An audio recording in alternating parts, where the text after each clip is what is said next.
Yop les petits potes, yop les petits maigres, c'est Loïc Fit, j'espère que vous allez bien, j'espère que vous n'avez pas maigri depuis la dernière fois. Alors on se retrouve aujourd'hui pour une petite vidéo éclair, un petit truc sympathique, rapide, je vais pas vous prendre la tête 300 ans. Si tu me suis sur Instagram, t'as dû voir que j'ai changé de salle récemment. T'as pu constater aussi à quel point j'ai été surpris de voir que je ne soulevais pas la même charge par rapport à ma précédente salle. Je pense que t'as déjà dû voir ce phénomène par toi-même, hein. Un pote qui t'appelle pour venir avec lui s'entraîner. Tu es en déplacement pour le boulot ou le loisir, t'es pas dans la même ville. Mais il ne faut absolument pas perdre ses gains. Du coup, salle de sport, tu fais l'annuaire, tu cherches vite, tu fais des petits coups de téléphone. Est-ce que vous faites des séances à l'unité ou la petite technique qu'on connaît tous? Oui, je viens de m'installer dans le coin, je souhaite faire une petite séance gratuite. Bref, on l'a tous fait. Tu mets le pied dans cette salle, tu commences à soulever des poids et là tu te rends vite compte que tu soulèves pas pareil. Yeah.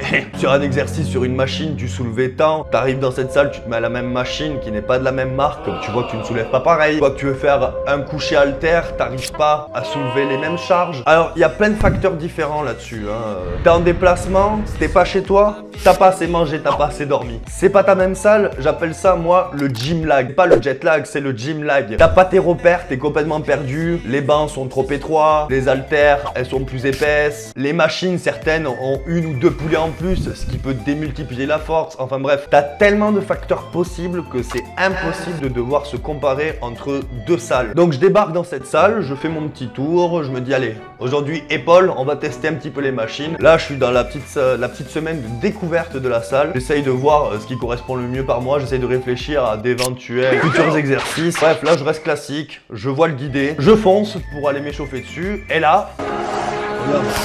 Ça vole. Il n'y a pas de résistance.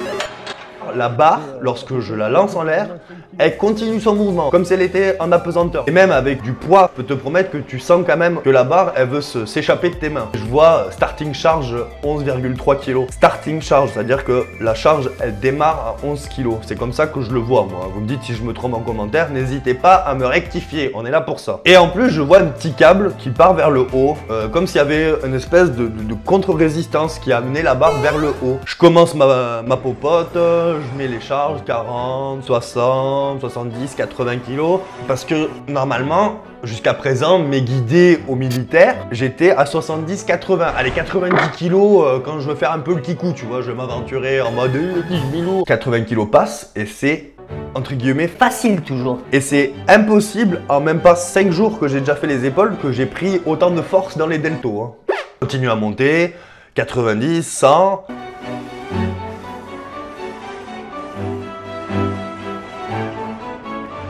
Mais je mets jamais 100 kg hein, dans les autres salles.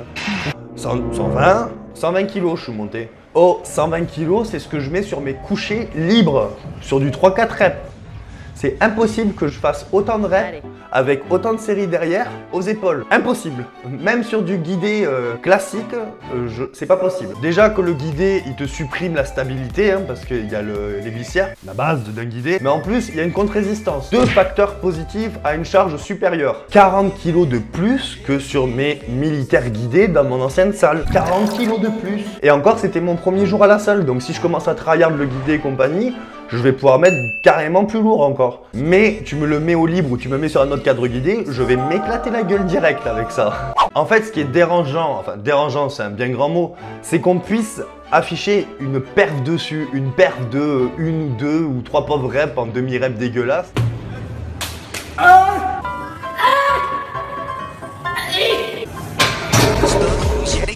Et qu'on puisse accepter de poster ça et de s'en vanter. Tu te mens à toi-même parce que imagine le jour où tu changes de salle, tu veux faire le même exercice sur le cadre guidé, tu vas vouloir mettre la même charge, tu vas t'éclater, tu vas te blesser, tu vas avoir une perte de motive, enfin bref, la bérésina. Puis afficher une perf au guidé entre nous, hein. Imagine, bon on fait pas de force tous les deux en compète, mais imagine, tu vas faire une compète de force, il y a l'arbitre qui est à côté et tu lui dis Non mais moi j'ai l'habitude de faire mon coucher au guidé.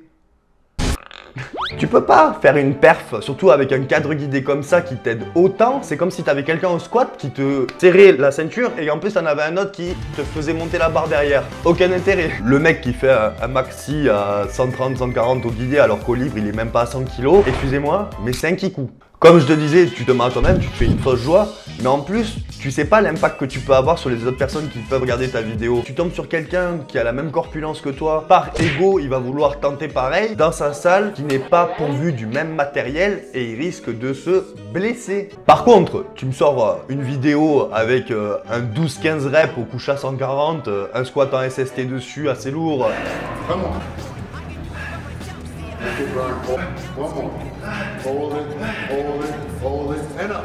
Un cluster, enfin bref, plein de types de résistance ou du gros volume de répétition en te servant du cadre guidé, je vais me dire, moi personnellement, oula attention, lui, un monstre, hein. Un monstre. Là, on parle pas de la même chose. Alors bien sûr, ça fait plaisir d'afficher ses perfs, même moi je suis le premier à être content. Mais lorsque je vois ce genre de publication sur ce genre de guidé avec une ou deux reps, pour moi je vois clairement que la personne essaye d'étaler ses couilles sur la table en gros, hein. Admire-moi, regarde-moi.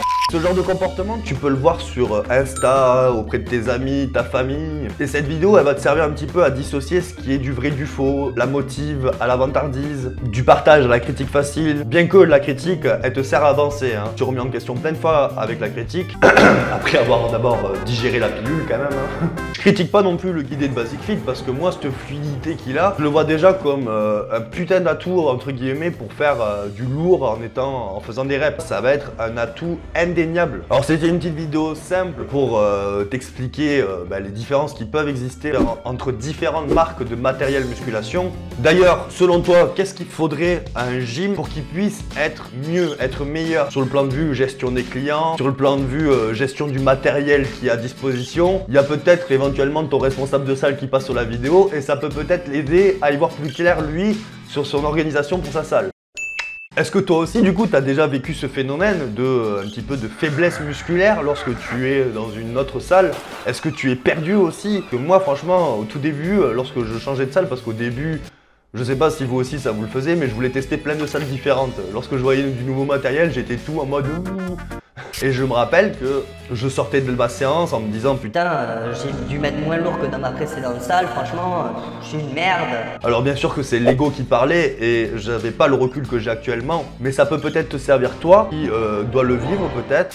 Voilà les gars, la vidéo est maintenant terminée, j'espère que ça vous aura plu. C'était rapide, court, intense et c'était un sujet qui m'a toujours tenu à cœur plus ou moins parce que j'ai été souvent confronté à cela. N'oublie pas le petit like sous la vidéo, partage-la pour que tous tes petits amis maigres soient au courant de cette petite fourberie entre les différentes salles. Allez les gars, ciao ciao. Et puis c'est tout.